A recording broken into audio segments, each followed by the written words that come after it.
Samuel, capítulo 1, do versículo 12 ao 15.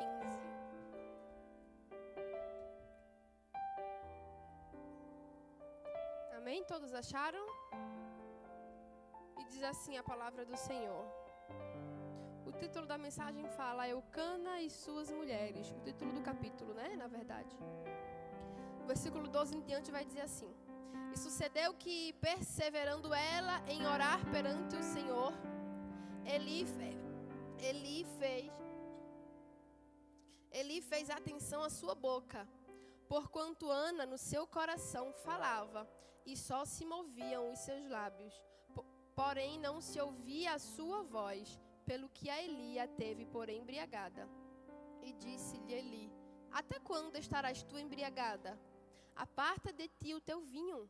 Porém Ana respondeu e disse: Não, Senhor meu, eu sou uma mulher atribulada de espírito. Nem vinho nem bebida forte tenho bebido, porém tenho derramado a minha alma perante o Senhor. Amém? Vamos orar por esta palavra.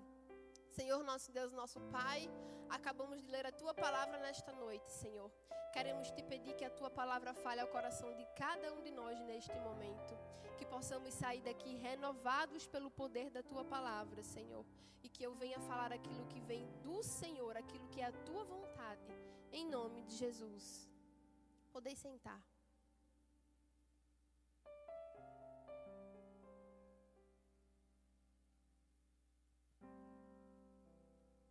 No livro de 1 Samuel, capítulo 1, que nós acabamos de ler, a Bíblia nos relata a história de Eucana e suas mulheres e suas esposas. As esposas de Eucana eram Penina e Ana. Muitos de nós conhecemos a história por conta da intriga, da briga que existia entre Penina e Ana. A Bíblia diz que Penina, uma das esposas de Eucana, possuía filhos do seu esposo, de Eucana. Tinha filhos e tinha filhas. Mas a Bíblia diz que Ana não poderia ter filhos, porque a Bíblia diz que Deus cerrou a madre de Ana, ou seja, foi o Senhor, foi verdadeiramente o propósito de Deus, para que Ana não pudesse gerar nenhum filho. Então, a Bíblia diz que isso amargurava de uma forma extrema a vida de Ana, porque Penina, a outra mulher do seu marido, a irritava por conta disso. Como quem passava na cara dela dizendo assim: olha, eu já tenho filhos, já tenho filhas, eu estou melhor do que você. Você sabe que o bom é que todos nós tenhamos os filhos e você não pode ter. E a Bíblia diz que Penina excessivamente, ou seja, com muita frequência, em muita quantidade, ela irritava Ana. A Bíblia diz que a alma de Ana era amargurada por conta disso. Porém, a Bíblia também diz que todos os anos, Eucana, o marido dessas mulheres, ele subia ao Siló, ao monte Siló, para fazer sacrifícios a Deus. E nesses sacrifícios que ele fazia a Deus, ele dava porções dos seus sacrifícios à sua esposa Penina, às suas filhas e aos seus filhos. Porém, a Ana, a Bíblia diz que ele dava uma parte excelente, porque a Ana, ele amava demais. Ou seja, Penina era assim, a que tinha filhos, mas isso não era o suficiente para fazer com que aquele homem amasse mais ela. Ela tinha filho dele, ela tinha vários filhos dele, de Eucana, porém, Eucana amava mais a Ana do que a Penina. Só que Ana não conseguia reconhecer isso. E isso me chamou a atenção porque quantas vezes isso não é com a gente mesmo que isso acontece. Nós temos mais do que motivos para agradecer, para estar satisfeito, para estarmos felizes. Porém não estamos satisfeitos porque queremos que seja completo. Não, só você feliz de verdade quando eu tiver aquela tal coisa.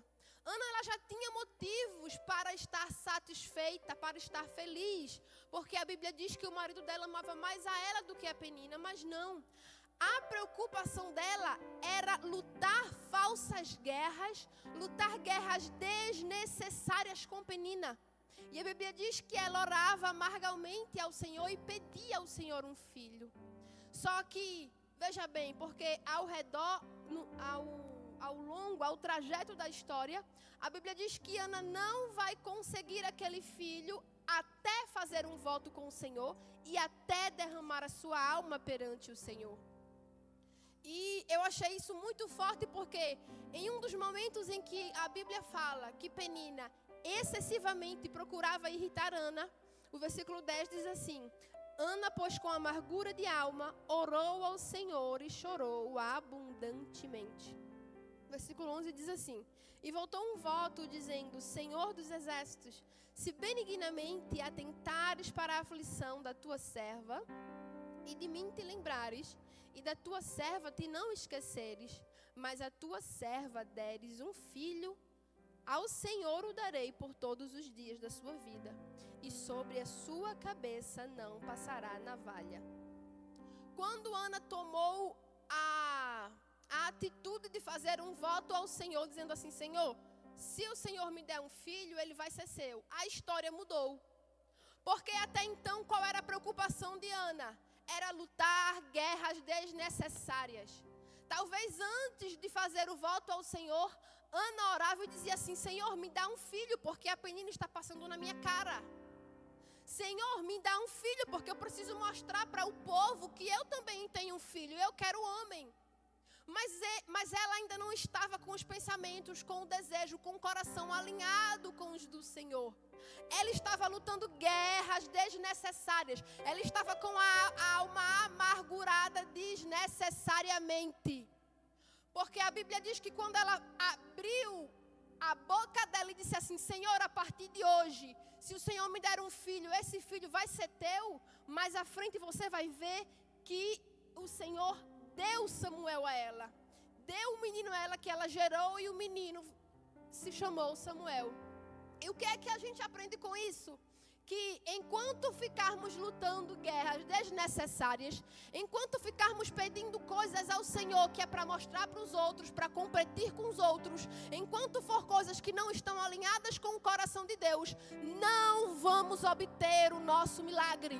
Mas a partir do momento que nós dissermos assim: Senhor, se o Senhor fizer isto na minha vida, eu abro a porta da minha casa e eu te consagro meu marido, eu te consagro a minha esposa, eu te consagro meu filho, a minha casa é tua, a minha família é tua, o meu emprego é teu. O Senhor vai entrar pela porta que você decidiu abrir e vai mudar a tua história e vai te entregar o teu milagre. Aleluia, glória a Deus.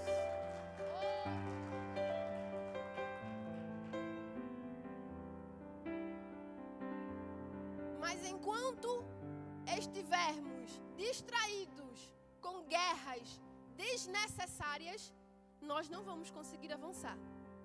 Quais os exemplos de guerras desnecessárias que estamos a lutar? Às vezes batemos a cabeça na parede, batemos, porque queremos mudar, porque queremos uma transformação, porque queremos um filho diferente, porque queremos um marido diferente, porque queremos uma esposa diferente. Só que a gente não está alinhado com o propósito de Deus. A gente não consegue, a gente só consegue pedir, Senhor, eu quero assim. E você até tenta mudar e fazer diferente, mas muitas vezes você não consegue fazer aquilo que você sabe que precisa ser feito. Muitas vezes você não consegue fazer aquilo que é o que você sabe que é o certo fazer. Mas é porque sabe o que é que está faltando? Você se derramar na presença do Senhor. Porque os nossos propósitos, muitas vezes, os nossos desejos, aquilo que a gente quer, muitas vezes está desalinhado com o propósito de Deus. E estamos lutando e nos cansando e vivendo uma vida de amargura, uma vida de insatisfação, uma vida de frustração, simplesmente porque não estamos alinhados com a vontade de Deus, simplesmente porque escolhemos até agora não dizer assim: Senhor, eu abro a porta da minha casa, entra na minha vida, limpa a minha alma, tira toda a amargura do meu coração e muda a minha história, porque hoje eu estou derramando diante do Senhor toda a minha alma, tudo aquilo que eu sinto, todas as minhas emoções diante da tua presença.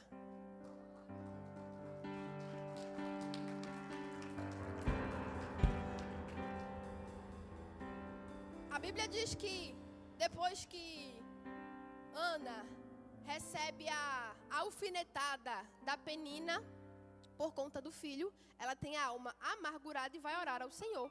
Nisso ela faz o voto, que eu acabei de citar aqui, dizendo que se o Senhor der para ela o filho que ela tanto queria, aquele menino ia ser consagrado e ela ia criar aquele menino no caminho do Senhor. Ela ia entregar aquele menino para ser criado, para literalmente servir ao reino de Deus.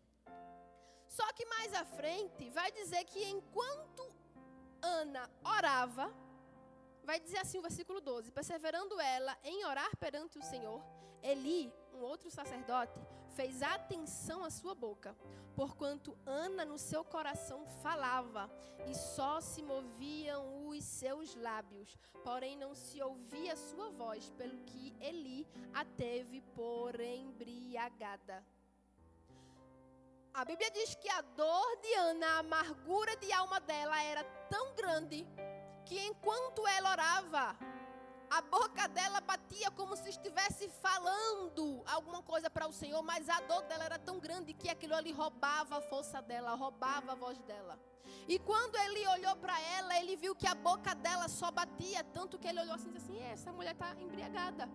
Aí mais à frente diz assim, mulher, até quando estarás tu embriagada? Ou seja, porque outras vezes ela já estava orando da mesma forma. Ela já tinha pedido da mesma forma, só que agora ela fez um voto e mais à frente ela vai dizer assim, não, meu Senhor, ei, eu não estou embriagada, eu não bebi bebida forte, eu não tomei vinho, é porque eu tenho derramado a minha alma perante o Senhor. E quando a gente derrama a nossa alma perante o Senhor, a aflição vai embora, a angústia vai embora, o milagre chega porque nós estamos renovados, porque nós somos transformados na presença do Senhor.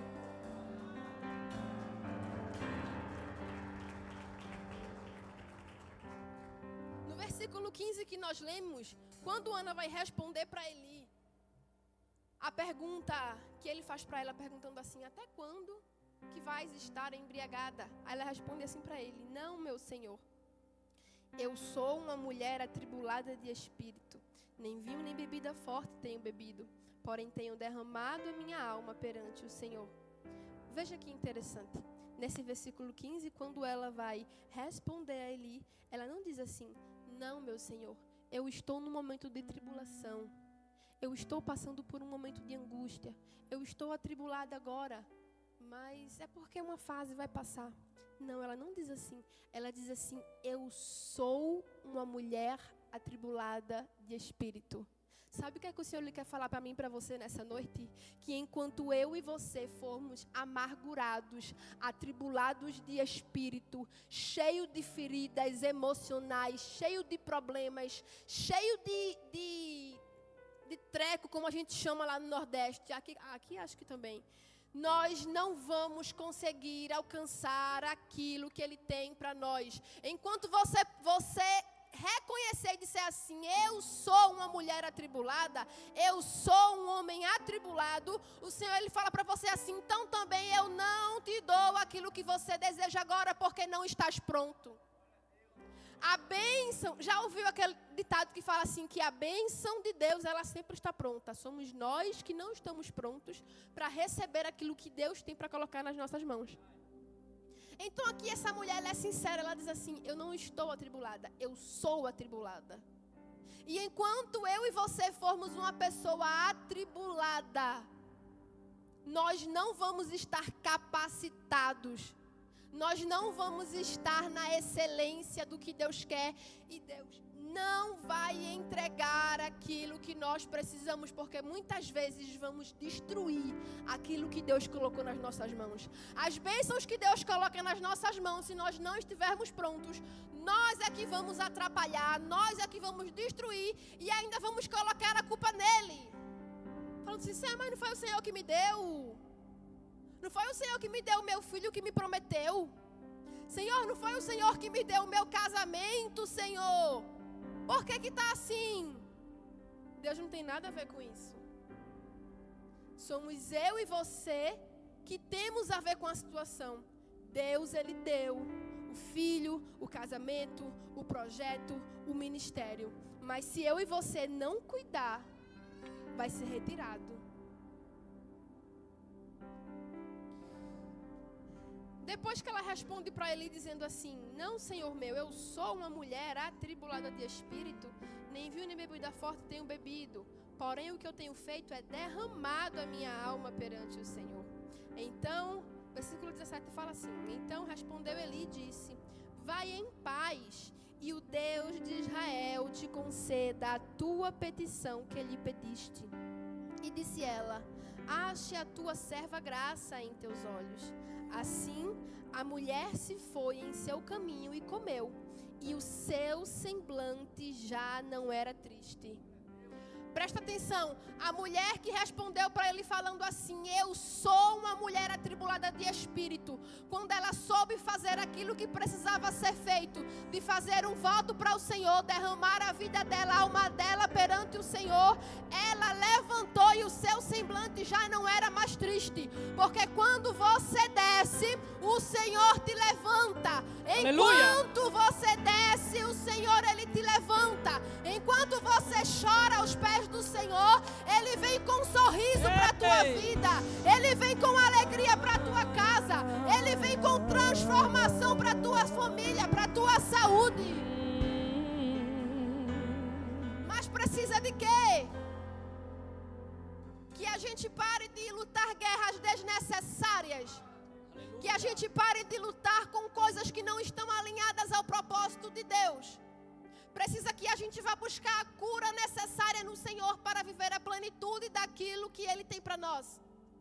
Depois disso, precisamos fazer um voto ao Senhor, dizendo assim: Senhor, se o Senhor mudar a minha vida, mudar a minha história, mesmo eu sendo assim amargurada de alma, eu declaro hoje, eu escolho hoje, eu decido hoje que eu levanto. Aleluia. Eu faço um voto e digo assim: Senhor, muda a minha vida, porque se o Senhor mudar, a minha casa é tua, a minha família é tua, o meu esposo é teu. Oh Senhor, eu sei que o Senhor pode. O Senhor é aquele que disse sobre si mesmo: ainda antes que houvesse dia, eu sou, e ninguém há que possa fazer escapar das minhas mãos. Operando eu, quem impedirá? Eu quero te perguntar nesta noite: operando o Senhor na tua vida, quem impede? Operando o Senhor na tua vida, quem impede? Não tem nada que impeça o trabalhar do Senhor na minha e na tua vida. Ele é o dono, Ele é o que cuida, Ele é o que dá limite, Ele é o que provê, Ele é o que permite você chegar lá no poço, sim. Mas porque muitas vezes não conseguimos enxergar os nossos erros, as nossas falhas. Então, às vezes, é as nossas próprias feridas que nos coloca lá no poço, que nos coloca lá embaixo. E aí vivemos uma guerra, uma falsa guerra, uma coisa desnecessária. Ele está falando para você nessa noite: ei, eu quero que você desperte. Desperta tu que dormes. Eu quero alma derramada diante da minha presença. Eu quero entrega. Ei, eu quero oração. Eu quero jejum. Eu quero devocional. Eu quero palavra. Eu quero intimidade. Sabe por que muitas vezes a gente vive num ciclo de frustração, de insatisfação, cheio de feridas, cheio de pereba emocional na nossa vida? Porque passamos algumas coisas lá atrás que infelizmente nos causaram isso. Aí Satanás, esperto, pega essas situações para te parar, para te travar. Aí você chega no hoje, aí começa assim: ai, porque eu não posso, ai, porque eu não consigo, ai, porque eu apanhei, ah, porque meu pai nunca falou que me amava, ah, porque eu já fui traída, ah, porque eu já traí, ah, então eu não posso, eu não consigo. Isso aí é mentira de Satanás, porque Aleluia. Ele sabe a bomba que você é para o inferno. Ele quer atrapalhar a tua vida, ele quer atrapalhar a tua jornada, ele quer atrapalhar o teu ministério. Mas eu declaro hoje que se levanta um ministério, uma geração de homens e mulheres de Deus posicionados no Senhor, Aleluia. curados no Senhor, para que possa olhar para o Senhor e dizer assim: Senhor, eis-me aqui, Senhor, cumpra-se em mim a tua vontade, Senhor. Então, que você possa essa noite sair sabendo que tudo que você passou realmente foi difícil, realmente doeu, realmente machucou. Mas a Bíblia me diz assim: não olheis para as coisas passadas e nem considereis as antigas. Agora, pois, sairá a luz, porventura não a percebeis? Eis que eu porei um caminho no deserto e rios no ermo. Ei, o que você passou, ficou para trás. Existe graça hoje te aguardando. Aleluia. Existe salvação hoje esperando para o Senhor. Esquece o que passou, esquece o que ficou para trás e toma posse do que Ele tem para você. Porque Satanás, ele está entrando na tua mente, na tua casa, na tua família. Porque você está se enrolando. Você está se enrolando, se emboscando cada vez mais. E Satanás está rindo da sua cara. Satanás está rindo da sua cara falando assim: vê, olha só. Olha só como é fácil distrair ele. Olha só como é fácil distrair ela. O homem de lá de cima tem um projeto tão grande com ele, mas ele é fraco, ele é fraca. E nós realmente, de fato, somos.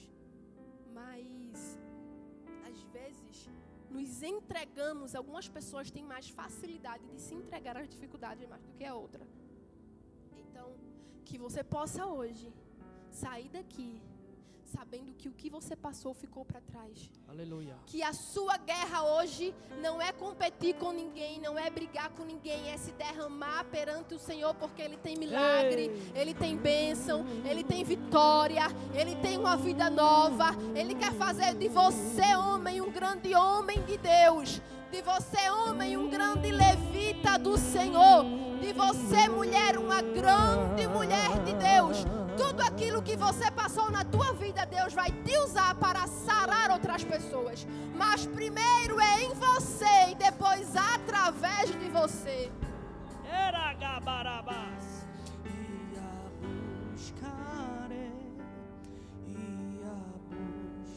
No versículo 19, no finalzinho vai dizer assim: o Senhor se lembrou de Ana.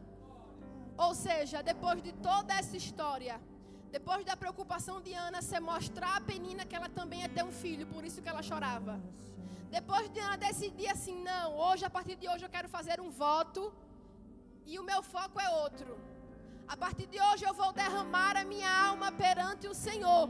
Quando ela responde para Eli que hoje, que o que ela estava fazendo naquele momento era derramar a alma dela perante o Senhor, Ele fala para ela: vai e que o Deus de Israel te conceda. Assim a mulher se foi em seu caminho e comeu, e o seu semblante já não era triste. Aleluia. Aí diz assim o versículo 19: e levantaram-se de madrugada e adoraram perante o Senhor, e voltaram e vieram à sua casa a Ramá. Elcana, o esposo de Ana, Elcana conheceu a Ana, ou seja, tiveram relação. Elcana conheceu a Ana, sua mulher, e o Senhor se lembrou de Ana. Aí o que aconteceu? Ana gerou, Ana teve um menino, Ana fez um cântico, Ana agradeceu. Mas você pode perguntar assim: pastora, por que a Bíblia fala assim, o Senhor se lembrou de Ana? E o Senhor esquece? Não, Ele não esquece.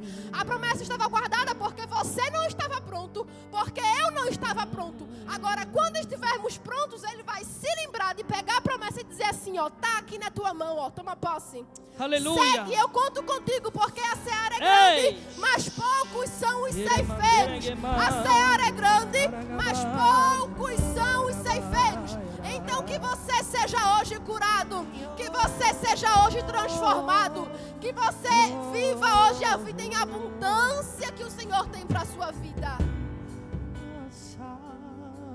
Versículo 27.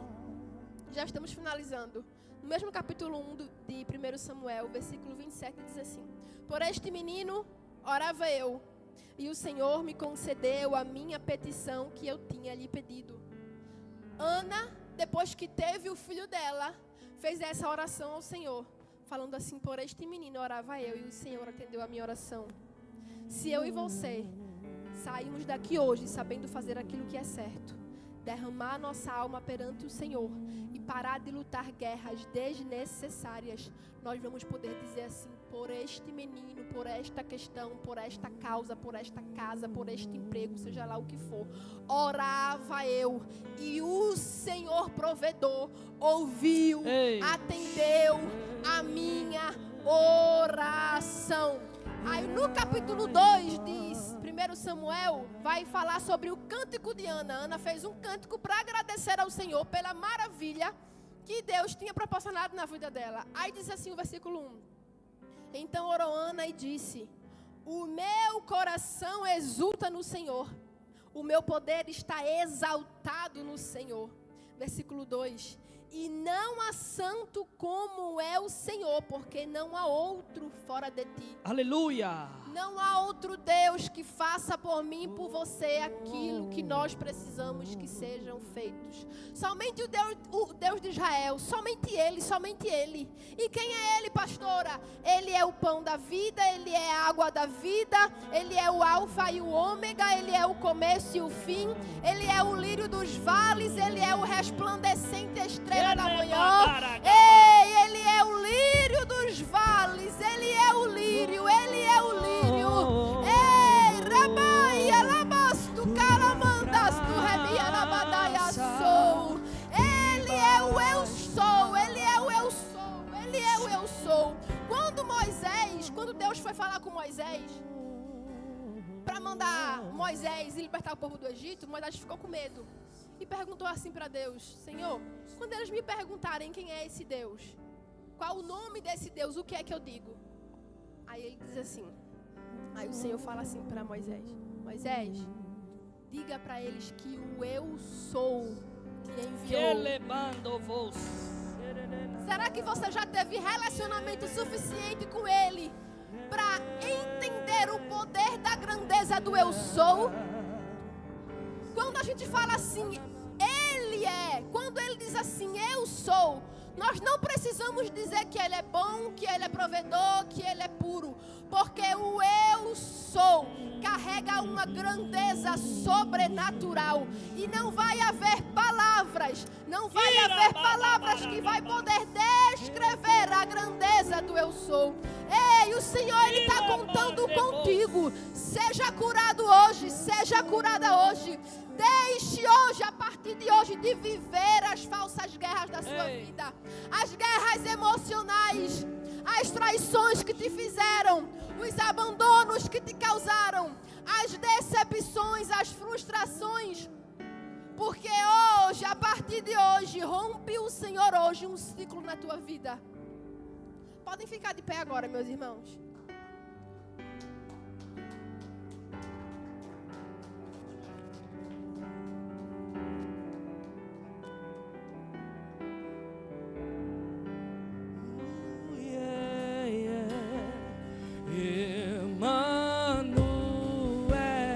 Quando a gente se derrama aos pés do Senhor, Ele vai fazer infinitamente mais de tudo aquilo que pedimos ou pensamos.